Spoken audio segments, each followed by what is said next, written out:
We're going to find out real quick if the CIA is working with YouTube on this one. Ex-CIA director John Brennan is crooked and has been caught spying on Trump for Obama. Remember CIA John Brennan? He was the guy that came in after Bush's Petraeus and before Trump's Pompeo. While Trump was about to go into office, Barack Obama ordered him to go after 26 Trump associates to try and catch him, set him up with the Russia collusion story. Welcome to Doug in Exile. This is a very interesting article. It's going to be a little bit of spy work, but it does show just how far they went to try to stop Trump and why they're running this Russia story again for 2024. It does affect this coming election. That's why we're covering them. Come on into my Happy Patriots. Come in, take a seat on the couch. There's some peanuts. There's an ashtray. We got some brews in the fridge. First, here's a graphic of John Brennan, just so you know who we're talking about. He served from 2013 to 2017.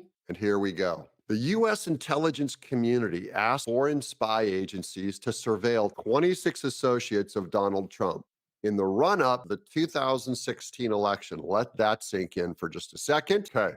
Which triggered the allegations that the former president's campaign had been colluding with Russia, according to a report. Not a lot of details about this report, but that's all we've got to go on right now. Former CIA Director John Brennan identified and presented the targets, that's the 26 people, that they're to spy on, to the U.S. intelligence sharing partners in the so-called Five Eyes agencies, the intelligence gathering organizations so these are the Five Eyes, in the U.S., United Kingdom, Canada, Australia, and New Zealand. So John Brennan went to 5 different countries to get them to give him some intel on this Trump guy because he hated him. That's proving that Brennan and Obama saw Trump as guilty before he even made it into office. They were already working on it. That is according to a report published Monday on Michael Shellenberger's public Substack. Now, Michael Shellenberger is the guy that blew open the Twitter file with Matt Taibbi, and Matt Taibbi worked on this piece also for the New York Post. Okay. The report by independent journalists Shellenberger, Matt Taibbi, and Alex Gutentag has not been confirmed by the Post. So just so you know, this is highly speculative, but these guys are good journalists, and so they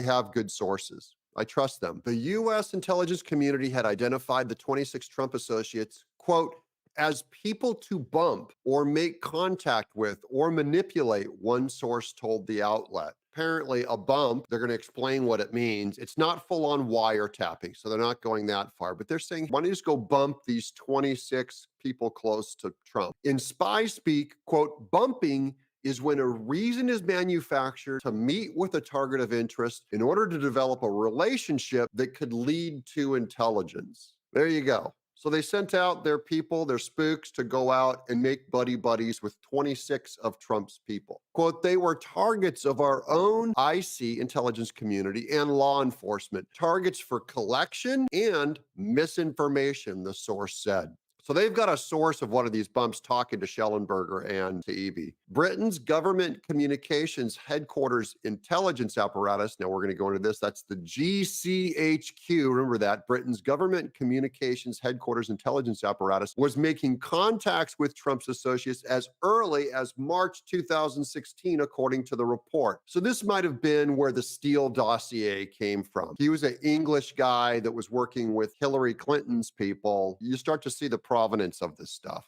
But the main thing is, this was as early as 2016, before Trump went into office. They were making contacts and bumping Trump people going back to March of 2016, a source told the outlet. They were sending people around the UK, Australia, Italy, the Mossad in Italy. The MI6 was working at an intelligence school they had set up. A GCHQ spokesperson told the outlet that claims it was, quote, asked to conduct wiretapping against then president-elect are nonsense, unquote. So that's just to say this has its limits. They were not asked to wiretap someone. Intelligence related to the alleged surveillance effort is housed in a 10-inch binder, and this is the missing black binder we're all looking for. According to the outlet, which Trump, then 77, ordered to be declassified at the end of his presidency and could contain evidence that, quote, multiple U.S. intelligence officials broke laws against spying and election interference. The whereabouts of the alleged thick binder are unknown. No one knows where it goes. That thing got memory hold forever. And then to conclude here, warrantless surveillance of U.S. persons is specifically prohibited by U.S. law. So they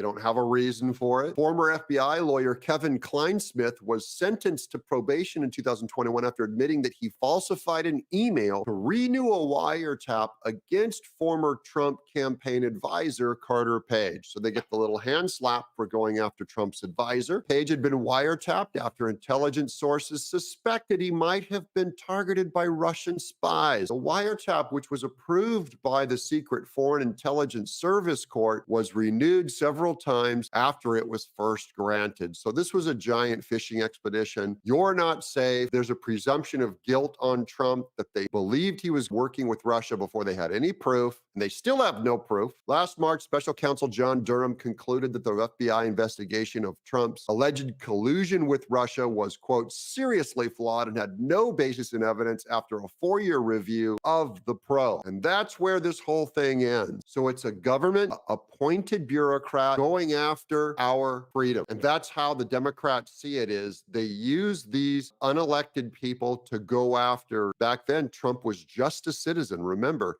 he was a citizen just like us, and he has the same amount of rights as we do. And if they can send 25 spies to go bump, 5 different countries to go bump 26 of Trump's associates and make relationships with them, they could do the same to any of us. And that's what Trump meant by, they're not after me, they're after you. They have to go through me to get you. This has been Doug in Exile.